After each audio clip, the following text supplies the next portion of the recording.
How to add gradient overlay to image in Wix Studio. So in order to do that, just head over and click onto that image, and then you should be able to see in here these options. So what we can do is we can click right here into this open inspector icon that we can see right here.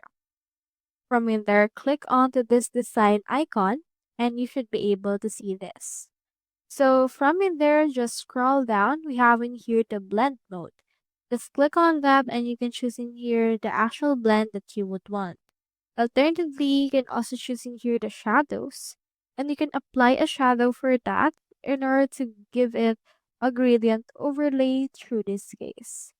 So just utilize the blend mode for this case like color burn or color dodge, and then use in here this shadow option as well as the position options that we have right here. So that's how you add gradient overlay to image in Wix Studio.